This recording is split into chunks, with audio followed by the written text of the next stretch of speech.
Hello everyone, how are you all doing? I hope all of you are doing great. So in this video we are going to see part 3. ये इसका last part होगा, एक part और आएगा वैसे तो extra notes वगैरह के लिए, लेकिन ये पार्ट 3 इस चैप्टर को कंप्लीट करने का लास्ट पार्ट है। इसमें चैप्टर जो बच गया वो फिनिश करेंगे और जो इसका एक्सरसाइज दिया हुआ है लास्ट में वो फिनिश करेंगे। ओके, सो ये थीम भी टिपिस्ट्री ऑफ पास्ट का चैप्टर नंबर 6 है, हिस्ट्री वाला पार्ट है।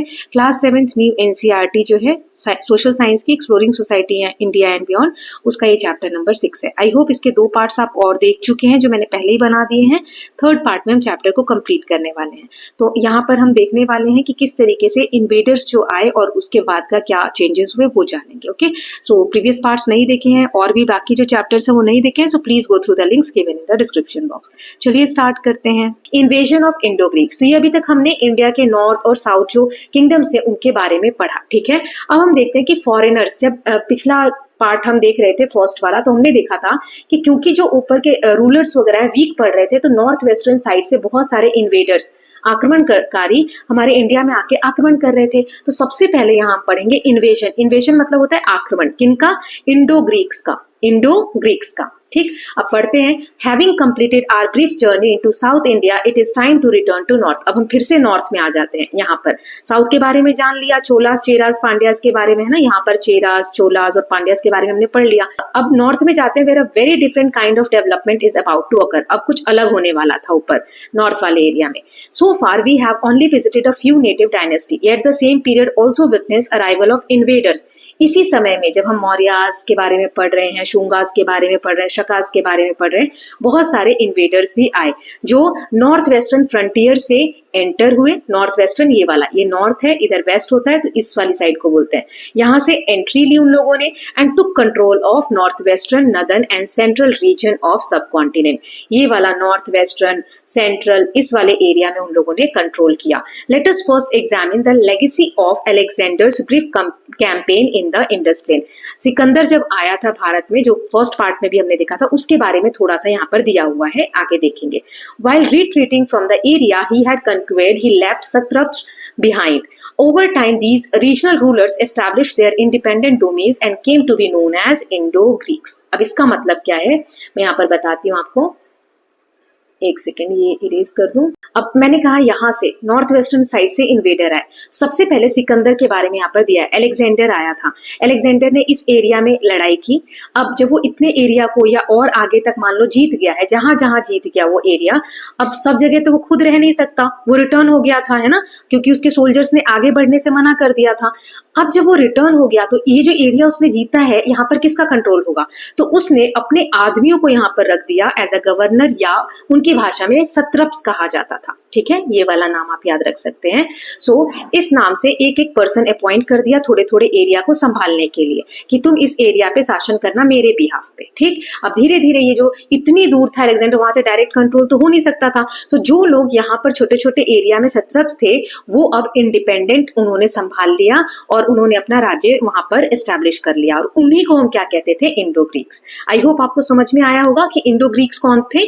जो अलेक्जेंडर ने क्षत्रप्स रखे थे वहां पर चीजें संभालने के लिए, उन्होंने बाद में अपने आप को इंडिपेंडेंट घोषित कर दिया, और इंडो ग्रीक्स उन्हीं को हम कहते हैं। ठीक है, यहाँ पर एक पिलर देख सकते हैं आप, ये विदिशा में ये पिलर मिला है। ठीक है, नाउ नेक्स्ट देख लेते हैं आगे क्या लिखा हुआ है। So after the decline of Maurya, जब मौर्य एम्पायर डिक्लाइन हुआ, तो नॉर्थ वेस्टर्न वाला जो रीजन है, जो अभी मैंने आपको बताया, जहां पे अभी पाकिस्तान और अफगानिस्तान आता है, ये इजी टारगेट बन गए इंडो ग्रीक्स के। ठीक है, however, while they arrived as conquerors, they were much influenced by rich local culture. अब ये इंडो ग्रीक्स जब वहां पर आए, जब जीतने लगे या जो भी वहां पर है, तो वो बहुत ज्यादा इन्फ्लुएंस हुए कि यहाँ का कल्चर कैसा है।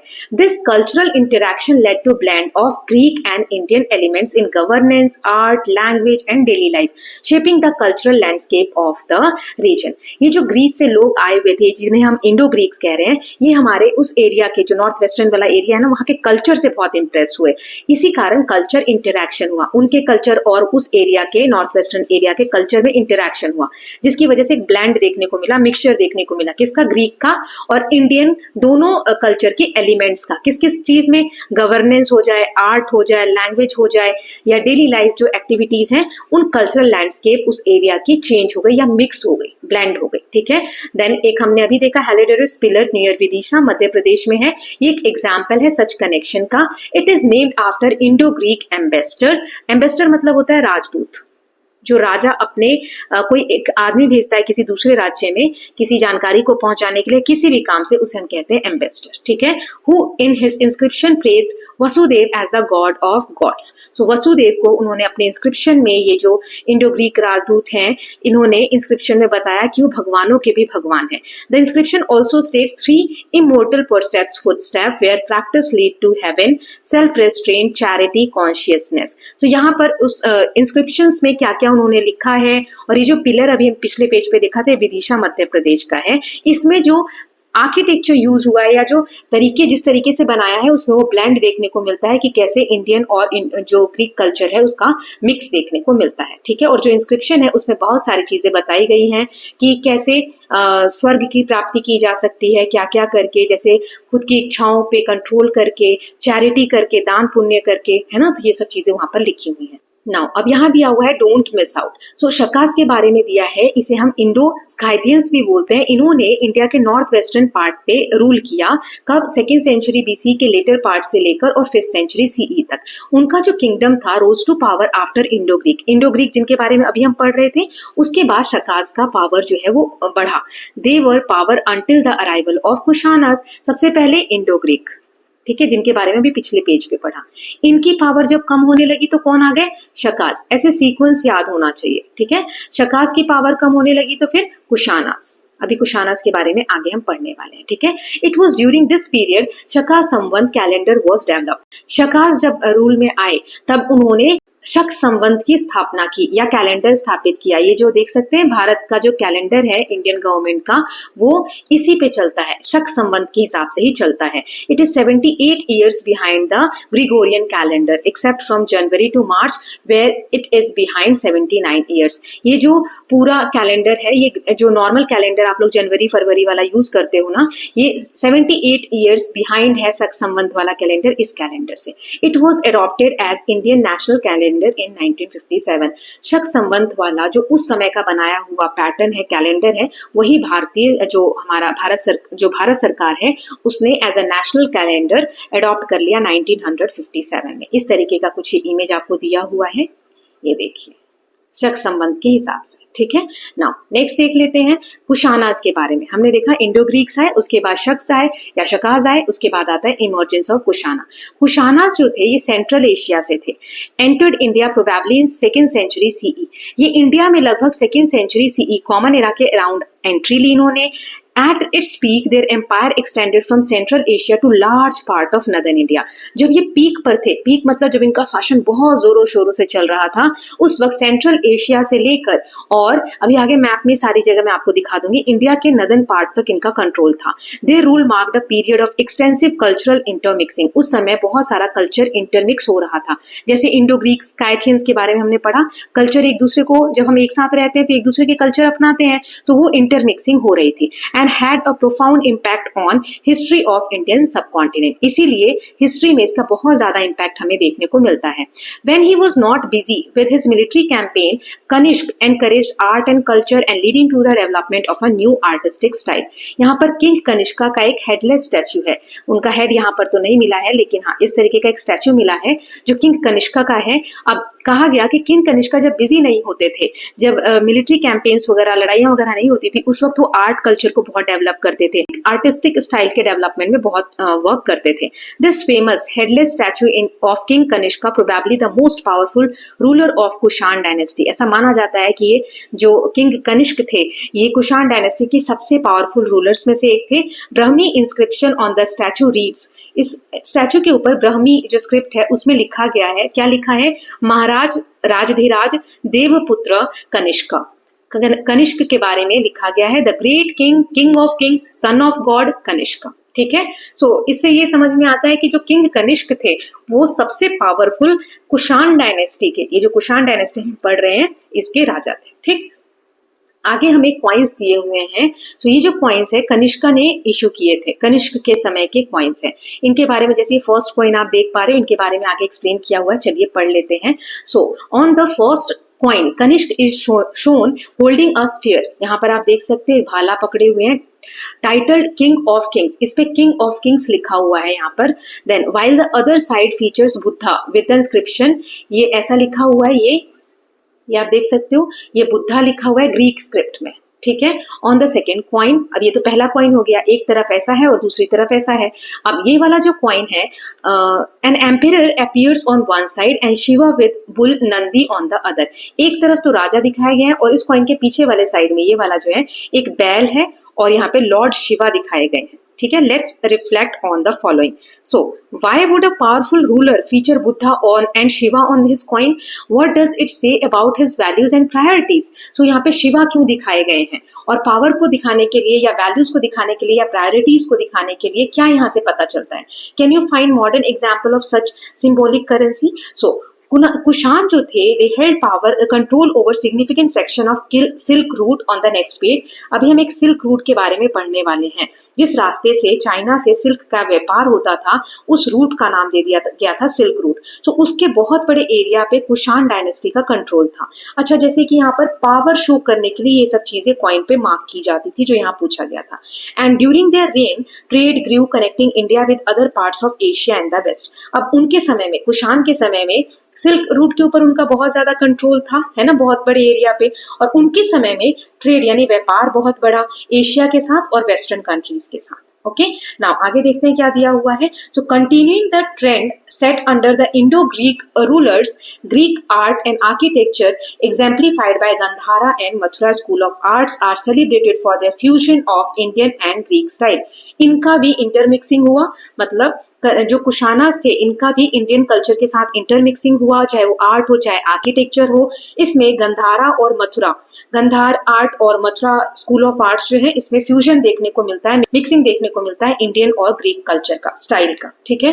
The sculptures feature a variety of deities, इसमें जो स्कल्पचर्स बनाए जाते थे, मूर्तियां बनाई जाती थी, उसमें अलग अलग देवताओं की मूर्ति बनती थी, भगवान की, reflecting the peaceful coexistence of various school of thoughts. कितने आसानी से दिखाता था कि शांति अलग अलग स्कूल ऑफ थॉट्स मतलब विचारधाराएं जो हैं एग्जिस्ट करती थी। This era saw the rise of representation of deities like Surya और the sun god which look more similar to humans and the increase in the development of religious art laying the groundwork for later temple architecture in subcontinent. उस समय में जो deities थे उनको shape दिया जाने लगा human kind of, जैसे सूर्य भगवान का शेप बनाने लग गए कि सूर्य भगवान ऐसे दिखते होंगे, है ना। सो ह्यूमन का एक स्ट्रक्चर दिया जाने लग गया और ये बाद में टेम्पल्स के आर्किटेक्चर में भी काम आया।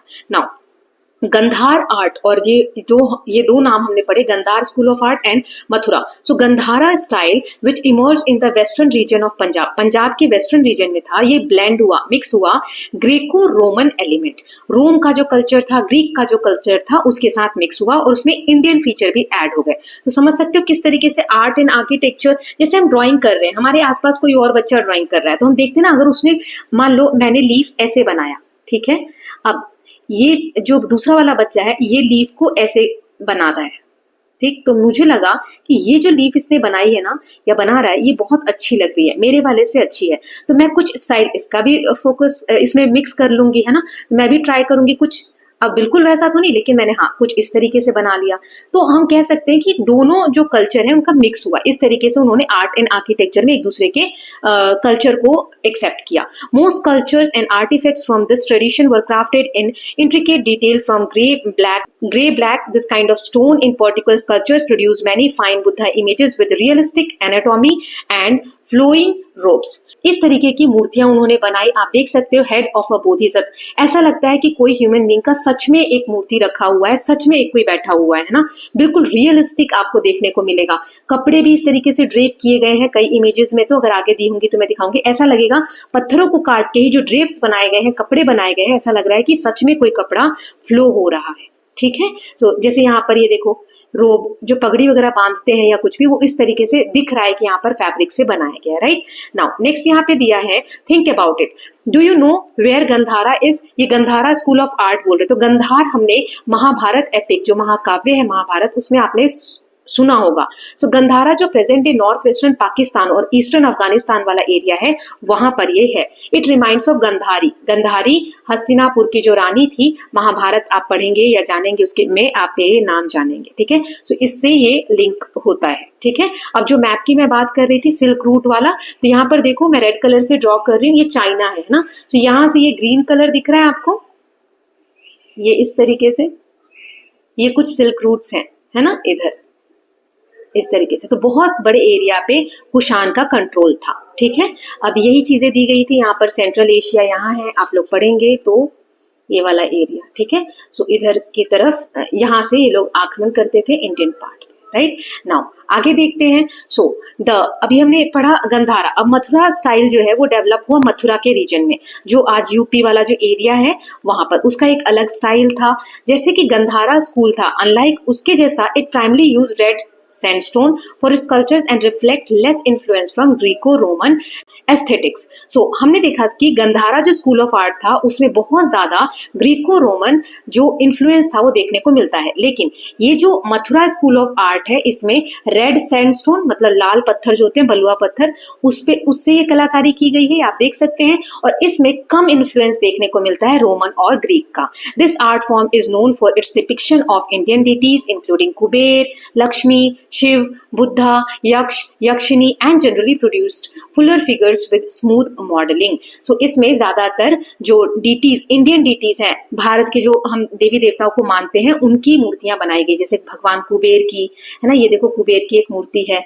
God of wealth from Mathura school of art. यहाँ दिया है कि आपने ये जो मूछें बनी हुई हैं इनको ध्यान से देखा क्या, कितने अच्छे से बनाई गई है ना, ये इंडियन स्कल्पचर का पार्ट है, ठीक, ये दिया गया। तो ये जो देवी देवता दिए गए, भगवान शिव, लक्ष्मी, इन सब की मूर्ति बहुत ही स्मूथ तरीके से बनाई गई है।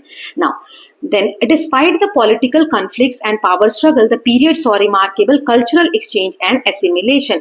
इतने सारे पावर स्ट्रगल हो रहे थे, हमने देखा कैसे मौर्य से सातवाहना, हमने बहुत सारे पढ़े थे फर्स्ट पार्ट में भी सेकेंड पार्ट में भी। साउथ का हमने देखा भी स्ट्रगल, चोलास, चेरास, पांड्यास का, इतना पावर के लिए स्ट्रगल तो था, लेकिन इस समय में बहुत सारे कल्चरल एक्सचेंज हुए, नए नए लोगों का कल्चर इंटरमिक्स हुआ, और एसिमिलेशन मतलब अपना लेना, एक दूसरे के कल्चर को अपना लेना। शेयर्ड हेरिटेज बना, धरोहर बनी, is evident in art and architecture, जहां पे आर्ट्स जो थे वो इंटरैक्ट होते थे, एक दूसरे से मिलते थे with the dominance of Indian theme. लेकिन इसमें इंडियन जो थीम्स थी वो बहुत ज्यादा डोमिनेंट होती थी, जैसे Hindus, Buddhist ones. It was also the age when Sanskrit literature flourished. उस वक्त संस्कृत के जो लिटरेचर थे वो भी बहुत ज्यादा फल फूल रहे थे, within particular composition of major Indian text such as Mahabharata and Ramayana, ठीक है। ये जो चैप्टर है हमारा यूनिटी इन डाइवर्सिटी और many in one in your grade 6, इसमें हमने पढ़ा था इनके बारे में। Recognising these connection encourages us to view this tapestry of past not as confined to any one kingdom और ruler but an dynamic process that works through interaction and assimilation over time. So ऐसा नहीं किसी एक kingdom के बारे में हम जान रहे हैं, किसी एक राजा के बारे में। ये जो चैप्टर्स हैं हमें बता रहे हैं कि किस तरीके से इंटरैक्शन और हुआ, असिमिलेशन हुआ, कैसे एक दूसरे के साथ जुड़े लोग ओवर द टाइम क्या क्या चेंजेस हुए उसके बारे में हमने जाना।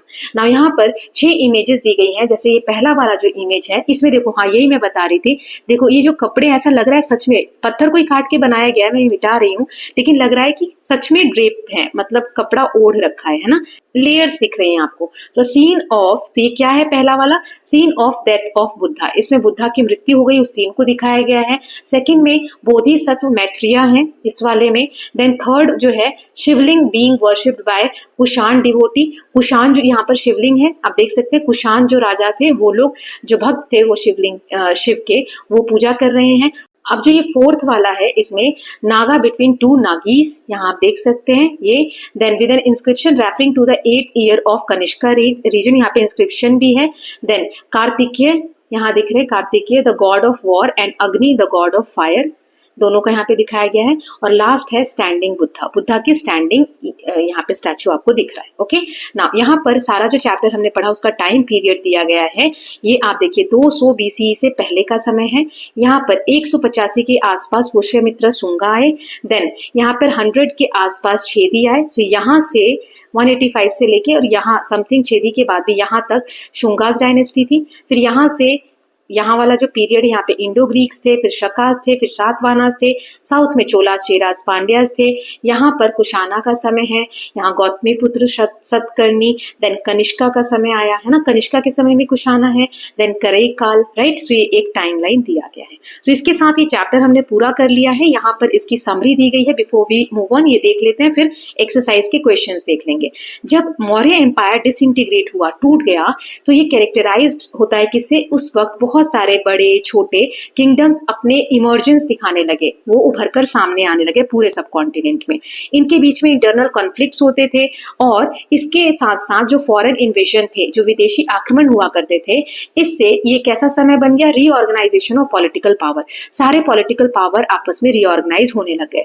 This period witness a dialogue of various culture and absorbed each others influence to create new style of art, architecture, coinage etcetera.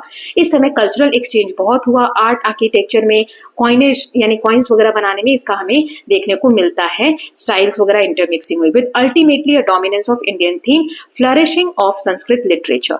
This time was also marked by remarkable developments in trade activities both internal and external. बहुत सारी trading activities भी उस समय हुई जो internal और external trades के बारे में हमें बता। अब यहाँ पर लास्ट में क्वेश्चन एंड एक्टिविटीज देखे हैं। 6 क्वेश्चन है। पहला है why was the post Mauryan era, जो मौर्य जो समय था उसके बाद का जो समय है उसको हम एरा ऑफ रीऑर्गेनाइजेशन क्यों कहते हैं? तो एक एक करके आंसर देखेंगे। तो इसका आंसर है, let me change the colour, yes, so post Mauryan era is called age of reorganization because after the fall of Maurya empire बहुत सारे kingdom emerge हुए across subcontinent, ये reorganize करने लगे territories को and constantly competed to gain more power।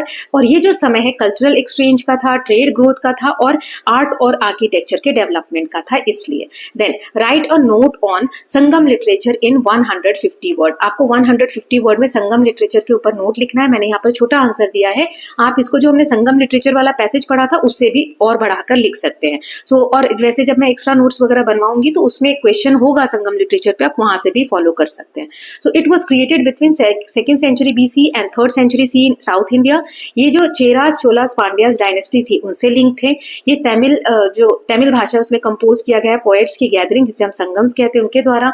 इसमें जो love, bravery, generosity और जस्टिस इस थीम के ऊपर चीजें लिखी गई हैं, बनाई गई हैं। इसमें trade, city, ruler, social life कैसी थी उसको डिटेल में बताया गया है। अ की source of understanding early south Indian culture and histories के बारे में बताया गया है। ओके, नाउ नेक्स्ट है which ruler mentioned in this chapter include their mothers name in their title and why did they do so. हमने देखा था कि गौतमीपुत्र सतकर्णी ये क्या करते थे, सातवाहना जो रूलर्स थे, जैसे गौतमीपुत्र सतकर्णी, उन्होंने अपनी मम्मी का नाम यूज किया था टाइटल में।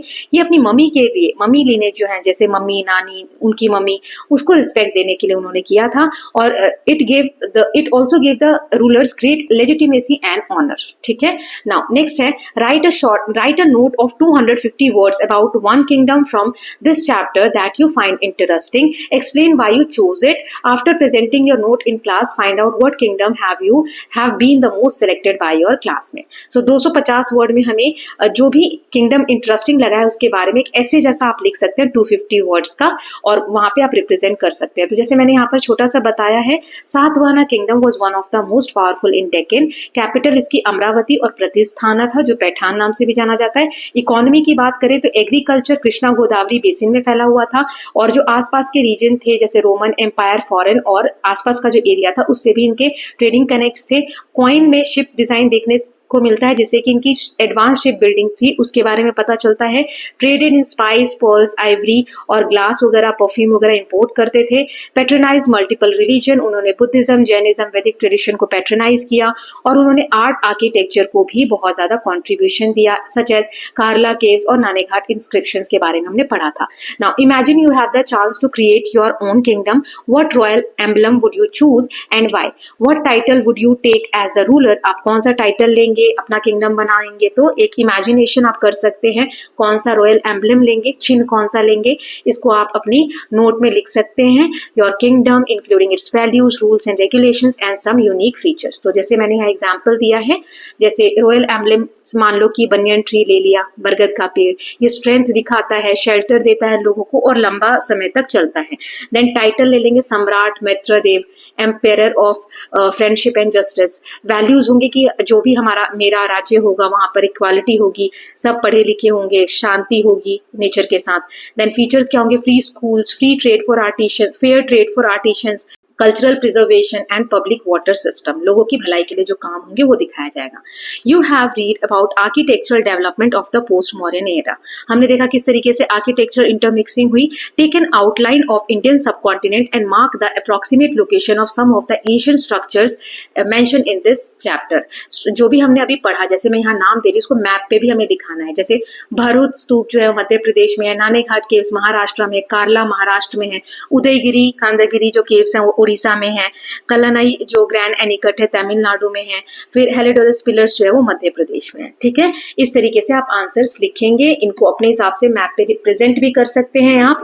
नाउ जो दो बड़े आंसर है, क्वेश्चन नंबर यहाँ पर आप देख सकते हैं, एक सेकेंड, क्वेश्चन नंबर 2 जो कि 150 वर्ड्स में लिखना था, और क्वेश्चन नंबर 4 जो 250 वर्ड्स में लिखना था, उसका मैं आगे आंसर दे देती हूँ।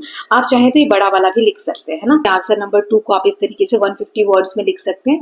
इसको रटने की जरूरत नहीं है, ये सिर्फ मैं इसीलिए नहीं दिखा रही थी कि आप खुद से फिर लिखेंगे नहीं, फिर भी एक बार ट्राई करिएगा खुद से लिखकर मैच करने को। एग्जाम में ऐसा आ सकता है ना कि 250 वर्ड्स में नोट्स बताइए संगम लिटरेचर का या चोला पीरियड का, चेरा पीरियड का, राइट, तो आपको पता होना चाहिए।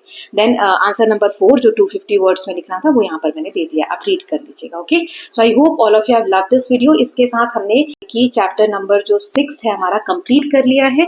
एक बच्चे ने रिक्वेस्ट किया था, जल्दी ही मैं इसका एक्स्ट्रा नोट्स, एक्स्ट्रा क्वेश्चंस जो है वो भी अपलोड कर दूंगी। Okay, so I hope all of you are loving these videos. If you are doing so, please like and share it, and don't forget to subscribe Kalyan TV channel for more such videos. Thank you so much.